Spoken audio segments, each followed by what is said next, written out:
Hey guys, my name is Anuradha. Welcome to our channel GK Guidance and Knowledge. Happy morning to all of you. कैसी है मेरी GK family? I hope सभी अच्छे होंगे। अपनी सेहत, फैमिली और पढ़ाई का ध्यान काफ़ी अच्छे से रखिए। तो चलिए शुरुआत करते हैं आज की हमारी वीडियो की। ये वीडियो आपको इन सभी एग्जाम्स के साथ साथ हर उस एग्जाम में फ़ायदा पहुँचाएगी जहाँ पे करंट अफेयर और स्टैटिक क्वेश्चन पूछा जाता है। तो चलिए बढ़ते हैं आज के हमारे रैपिड फायर राउंड की ओर। सबसे पहले जान लेते हैं आज का खास दिन क्या है। आज है international day for elimination of sexual violence in conflict. काफ़ी बार क्या देखने को मिलता है हमें कि दो लोगों के बीच में, दो परिवारों के बीच में, दो गुटों के बीच में और दो पार्टीज़ के बीच में, दो देशों के बीच में काफ़ी सारी चीज़ें ऐसी होती हैं कि कॉन्फ्लिक्ट देखने को मिलता है।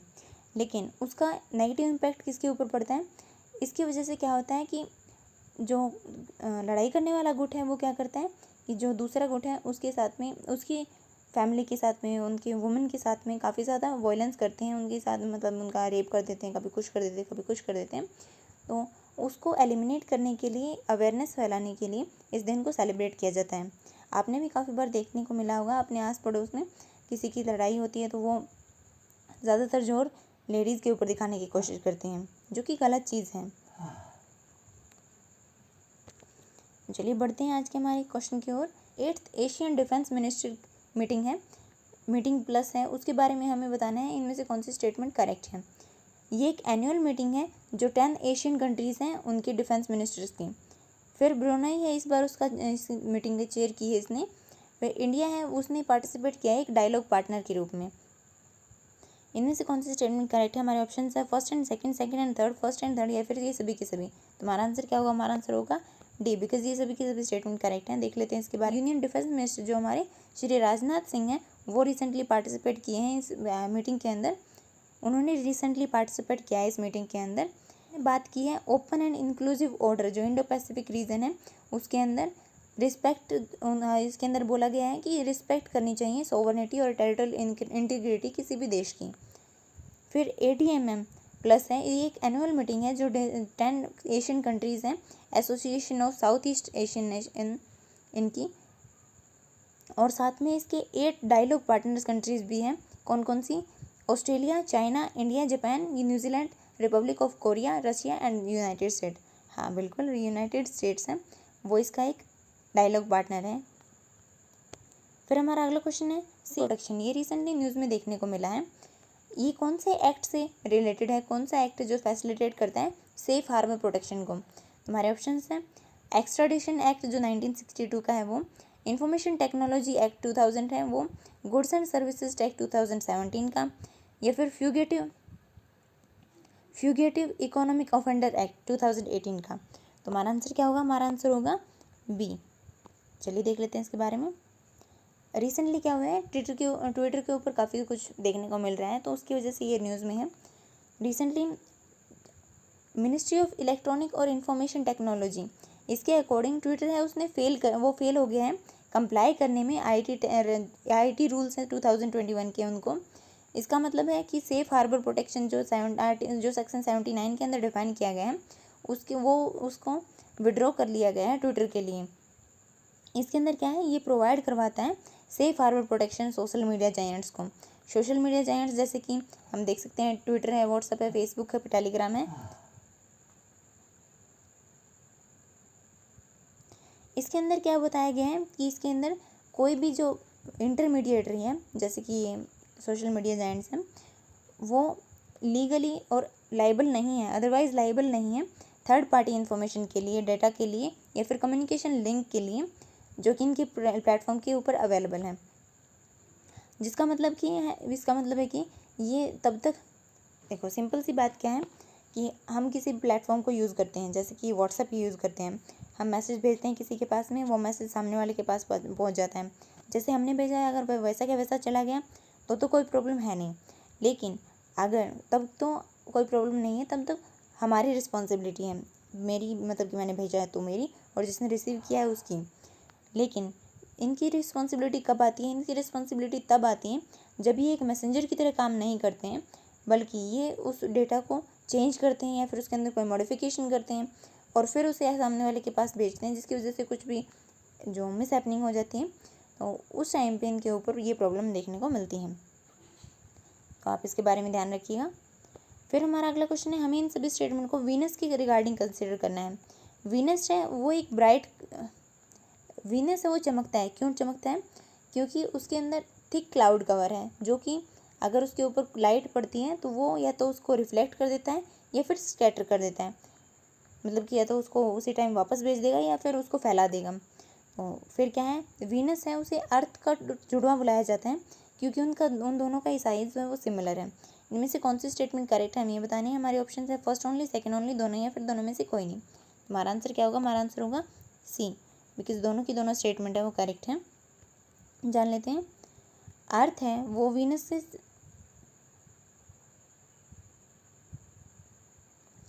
वीनस है वो सेकंड ब्राइटेस्ट ऑब्जेक्ट है हमारे आसमान के अंदर मून के बाद में, जो कि ब्राइट, ये ब्राइट क्यों दिखता है ये मैंने आपको बताया है, क्योंकि उसके अंदर थिक, जो मोटा थिक क्लाउड कवर है, जिसकी वजह से वो रिफ्लेक्ट और स्कैटर कर देता है लाइट को।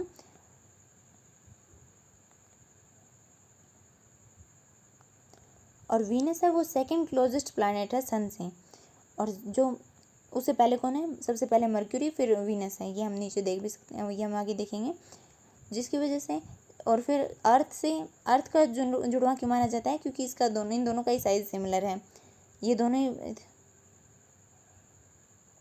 लेकिन इनके अंदर काफ़ी सारे सिग्निफिकेंट डिफरेंसेस देखने को मिलते हैं, जैसे कि अभी तक ये पता नहीं लगाया गया है कि वीनस के ऊपर लाइफ है या नहीं है। हम देख सकते हैं, ये मर्क्यूरी है, ये वीनस है, ये सैटर्न है, ये मार्स है, ये जुपिटर है। ये 5 ग्रह हैं जो हम देख सकते हैं। इनमें से सबसे ज़्यादा चमकदार है वीनस है। ये अगर हम सूरज ढलने के बाद भी देखते हैं तो भी ये सबसे पहले दिखाई देता है, और सूरज उगने तक भी ये दिखाई देता है हमें। सूरज उगने के बाद भी काफ़ी देर तक दिखाई देता है। फिर हमारा अगला क्वेश्चन है, national council for transgender person, ये क्या है? ये एक कॉन्स्टिट्यूशनल बॉडी है, एक स्टैट्यूटरी बॉडी है, एक एग्जीक्यूटिव बॉडी है, फिर इनमें से कोई नहीं। हमारा आंसर क्या है? हमारा आंसर है ये एक स्टैट्यूटरी बॉडी है। इसके national council for transgender person, ये एक स्टैट्यूटरी बॉडी है जो इस्टेब्लिश की गई है transgender person protection of rights act 2019 के अंडर। और जो यूनियन मिनिस्टर हैं हमारे सोशल जस्टिस और एम्पावरमेंट, जो कि हैं श्री रतन लाल कटारिया, ये अभी चेयरमैन है इस काउंसिल के। फिर हमारा अगला क्वेश्चन है, जैम सहाय, ये प्रोजेक्ट है, ये काफ़ी बार न्यूज़ में देखने को मिलता है। ये प्रोजेक्ट, ये प्लेटफॉर्म किसकी स्पेसिफिक नीड को मीट करने के लिए लॉन्च किया गया है? तो हमारा ऑप्शन है self help group, tribal group के प्रोड्यूसर जो ऑर्गेनाइजेशन हैं उनको रिलेटेड, या फिर टेक्नोलॉजी बेस्ड स्टार्टअप से की हेल्प के लिए, या फिर माइक्रो स्मॉल और मीडियम एंटरप्राइज की हेल्प के लिए। हमारा आंसर क्या होगा? हमारा आंसर होगा डी, ये MSME के लिए लॉन्च किया गया है। Indian software product industry round table, जिसे आइस पीरियड बुलाया गया है, ये एक नॉन प्रॉफिट थिंक टैंक है जो वॉलंटियर कर रहा है हमारे इम्प्लीमेंट करने में जैम सहाय प्रोजेक्ट को। जैम सहाय प्रोजेक्ट है वो ट्रेलर किया गया है, वो उसको लॉन्च किया गया है MSME की हेल्प के लिए।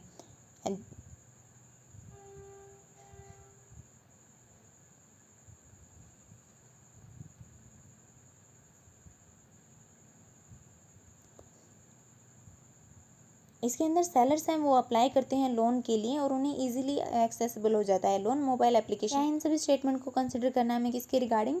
जो सदर्न ओशन है उसके रिगार्डिंग, जो रिसेंटली न्यूज़ में देखने को मिला है।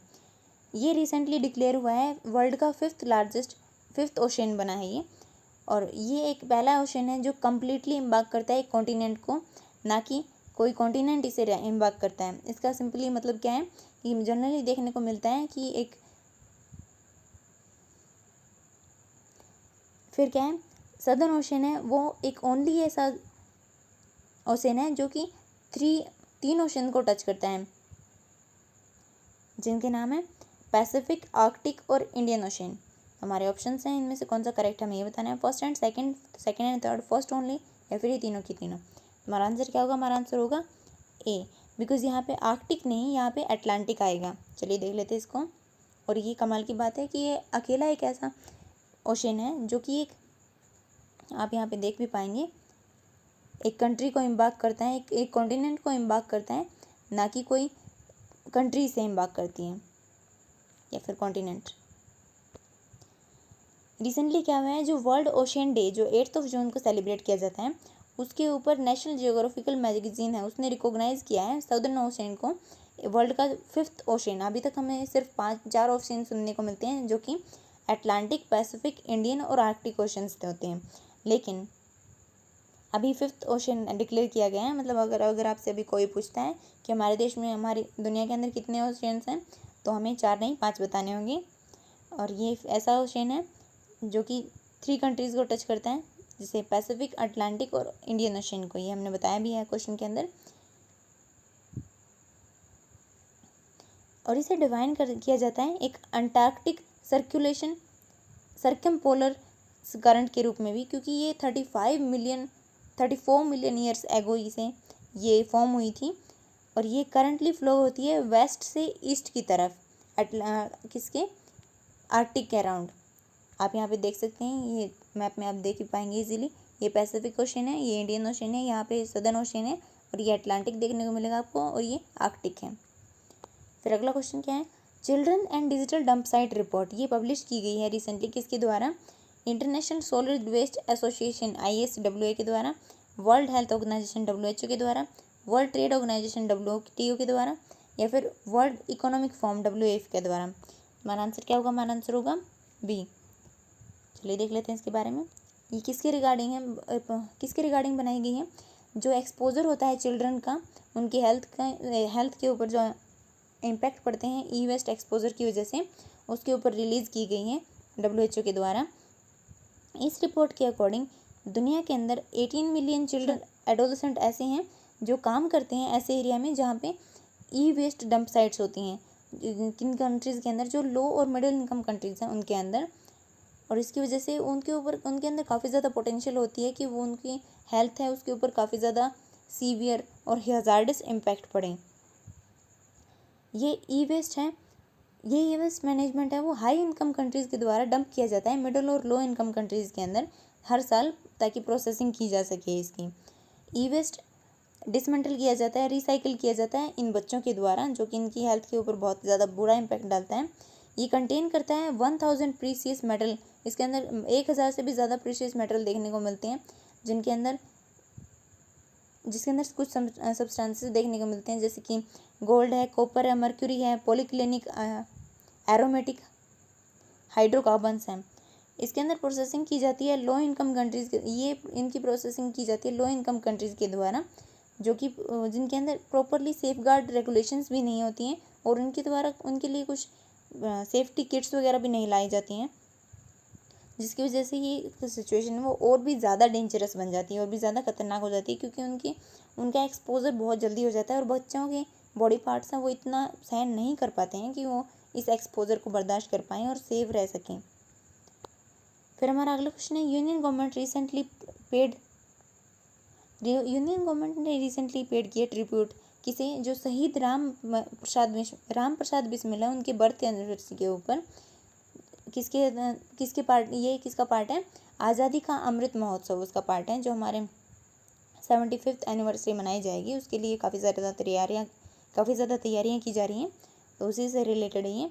राम प्रसाद बिस्मिल इनमें से कौन सी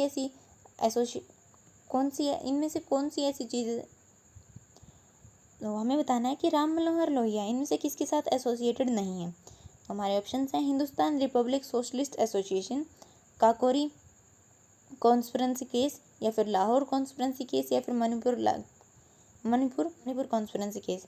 हमारा आंसर क्या होगा, हमारा आंसर होगा लाहौर कॉन्स्पिरेंसी केस, बिकॉज ये नॉट एसोसिएटेड पूछा गया है, ना कि किसके साथ में एसोसिएटेड ये पूछा गया है। इस एसोसिएशन की इनने फाउंडेशन रखी थी, और ये दोनों केसेस हैं ये इन्हीं से रिलेटेड हैं। चलिए इनको डिस्कस कर लेते हैं। इनकी फ़ोटो है ये, राम प्रसाद बिस्मिल ये थे। इनका जन्म हुआ था 11 जून 1897 को, और 19 दिसंबर 1927 को इनकी डेथ हो गई थी। ये एक चीफ फाउंडर हैं। सचिंद्र नाथ सन्याल और जादू गोपाल मुखर्जी, इन दोनों के साथ में मिलकर जो राम प्रसाद बिस्मिल है, उन्होंने किसको फाउंड किया था, हिंदुस्तान रिपब्लिक एसोसिएशन को, जिसे 1924 के अंदर इस्टेब्लिश किया गया था। फिर 1928 के अंदर इसका नाम बदल दिया गया था। नाम क्या रखा गया था, हिंदुस्तान रिपब्लिक सोशलिस्ट एसोसिएशन, जो हमारा पहला ऑप्शन है। किसकी वजह से, भगत सिंह की इंटेंसिस की वजह से। भगत सिंह ने इसको इंस्टेंस किया था। भगत सिंह ने इसे इंसिस्ट किया था। उसकी वजह से इसका नाम बदल दिया गया था। इसके अंदर कौन कौन इन्वॉल्व है? ये किसके अंदर इन्वॉल्व है? मणिपुरी कॉन्स्पिरेंसी के अंदर, जो 1918 के अंदर हुई थी। इसके अंदर क्या हुआ था? पुलिस ने पकड़ लिया था कुछ यंग लोगों को, जैसे जिनके अंदर बिस्मिल भी शामिल थे। ये क्या कर रहे थे? ऐसी बुक्स को बेच रहे थे जो अथोराइज नहीं की गई थी, प्रिस्क्राइब नहीं की गई थी गवर्नमेंट के द्वारा। गवर्नमेंट मतलब उस टाइम पे अंग्रेज़ों का राज होता था हमारे ऊपर, तो उनके द्वारा मना किया गया था। उन बुक्स को ये सेल कर रहे थे, तो इस वजह से इनको पकड़ लिया गया था। फिर 1925 के अंदर क्या हुआ था? बिस्मिल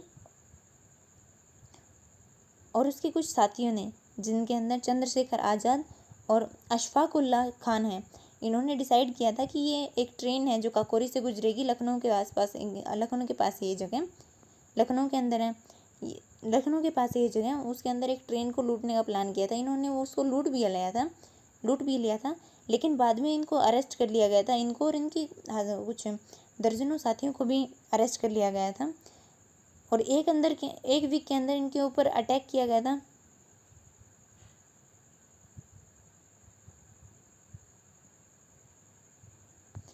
इनको अरेस्ट कर लिया गया था, और उसके बाद और इनके दर्जनों साथी और थे, एचआरए के जो मेंबर्स थे, उनके ऊपर काफ़ी ज़्यादा अटैक किए गए थे काकोरी कांड कॉन्स्पिरेंसी के रिलेटेड, और जिसके अंदर इनको राम प्रसाद बिस्मिल को, अशफाकुल्ला खान को, राजेंद्र लाहिरी को, ठाकुर रोशन सिंह को, इन सभी को फांसी दे दी गई थी गवर्नमेंट के द्वारा 1927 के अंदर, इस काकोरी कॉन्स्पिरेंसी की वजह से। फिर हमारा अगला क्वेश्चन है डिवाइन वेसल। ये रिसेंटली न्यूज़ में देखने को मिली है, तो ये क्या है? ये एक मिसाइल सिस्टम है, एक अर्थ के पास एस्ट्रॉयड है, या फिर ये कोर मॉड्यूल है स्पेस स्टेशन का, या फिर एक मिलिट्री एक्सरसाइज है इंडिया और फ्रांस के बीच में। तो हमारा आंसर क्या होगा? हमारा आंसर होगा सी, ये चाइना से रिलेटेड है। तो चलिए जान लेते हैं इसके बारे में। हेवनली हार्मनी और तिन्हे, ये पहला कोर किसका? Permanent Chinese space station Tiangong का। अंदर इसके क्रू मेंबर्स रहे थे, चाइनीज़ के द्वारा भेजे गए थे, मतलब कि ये पहला ह्यूमन मिशन था इनका। ये 3 महीने इसके अंदर रहे थे, जो कि चाइनीज लेंस लिस्ट के लिए सबसे लंबा समय था इसके अंदर रहने का। फिर हमारा अगला क्वेश्चन है, इनमें से कौन सी कंट्री है जो सेटअप करने वाली है international institute for vaccine production, किसका? कोविड-19 वैक्सीन का। हमारे ऑप्शन है रशिया, श्रीलंका, चाइना, बांग्लादेश। तो हमारा आंसर क्या होगा? हमारा आंसर होगा डी, बांग्लादेश है, उसने सेटअप किया है international institute for vaccine production, जिसके अंदर कोविड-19 भी इंक्लूड है। प्राइम मिनिस्टर शेख हसीना है, उन्होंने कहा है कि गवर्नमेंट है वो साइन करेगी एग्रीमेंट साउथ कोरिया के साथ में, ताकि सेटअप किया जा सके इस इंस्टीट्यूट को बांग्लादेश के अंदर। प्राइम मिनिस्टर जो हसीना है, उन्होंने पार्लियामेंट के अंदर बताया कि वैक्सीन डेवलपमेंट एक बांग्लादेशी कंपनी करेगी, जिसका नाम है ग्लोबल बायोटेक लिमिटेड, जिसकी वैक्सीन है वो अभी ट्रायल के अंदर चल रही है। अगला क्वेश्चन क्या है?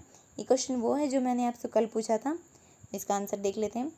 इनमें से कौन सा स्टेट है जिसने लॉन्च किया है ग्रीन पैसेज स्कीम को? हमारा ऑप्शन है मध्य प्रदेश, वेस्ट बंगाल, ओडिशा, केरला। हमारा आंसर क्या होगा? हमारा आंसर होगा ओडिशा, और लगभग से सभी बच्चों ने इसका आंसर करेक्ट दिया है।